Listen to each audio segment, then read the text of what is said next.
Every story has been told, but this one is told like this. In April of 2024, Maya is hanging out with her childhood friend named Kat. They're talking, they're on the beach, and he's telling her that he just broke up with this older white woman who was being very possessive and wanted to occupy a lot of her time. Now again, Maya knew her friend for a long time.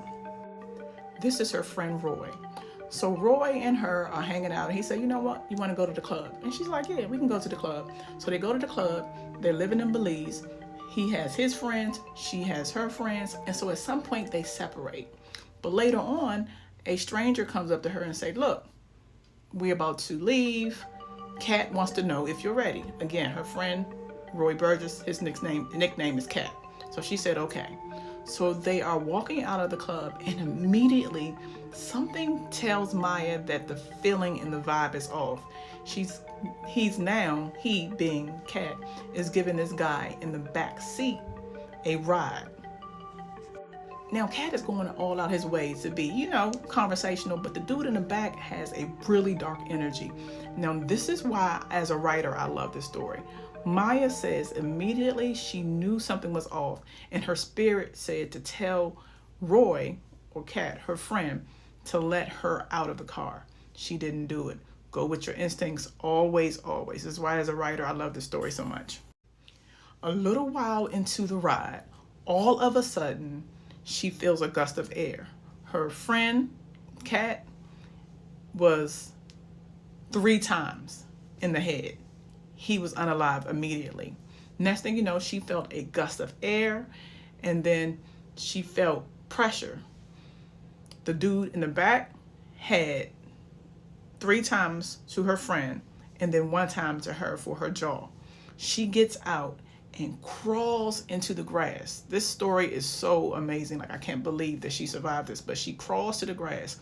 She's able to contact her mother, but her mother is trying to figure out what's going on. She tells her mother what's happening, and at some point in the phone call, things got darker. Maya was 100% sure that she was not going to make it. But this is the part that makes the story so amazing. I'm so glad and grateful she survived to tell us. Her child was in with her mother, crying and screaming. He'd actually been crying and screaming out of nowhere, and nobody understood why. This baby knew something was happening, and it was because of this baby's crying and screaming in distress that it convinced Maya, who was feeling like her life was slipping away from her, to fight harder. Now, the police were able to save Maya, but she had injuries. The bullet had passed through her cheeks and left fragments in her spine. Like, literally, she should not be here. This is an amazing woman. But not only did this woman fight for her own life, she was able to bring the man to justice. But y'all, this is the man who actually did it. And this is how Maya brought him to justice. First of all, this man was connected to Kat's ex-girlfriend, the older white woman who was being possessive. And he also, and his ex-girlfriend, had ties with the police, and they were trying to get him over the border to the US.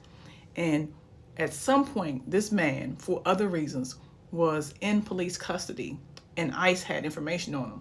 And because our girl Maya continuously checked ICE website, or some kind of website or something, to find out what was going on, she saw that he was in police custody, and brought her own shooter and her friend's killer to justice. So when people are amazing enough to share their stories, as a writer, I always ask myself, could I see turning a story or being inspired by their story for a book or a movie? Absolutely yes. With true stories, you always want to make sure that you are as respectful as possible. You don't want to take anybody's anything, but I can see how this story would definitely inspire a book or a movie. First of all, she's a beautiful woman. This was a childhood friend. She actually survived, and I believe by the help of her baby, and she brought the person to justice. I mean, you don't get better than this. Maya's story is all over the internet. Just look for Maia James in Belize, and I believe she was running a GoFundMe at one point. If she's still doing that, show love, show support. I absolutely love this story, and I'm so grateful this young lady survived.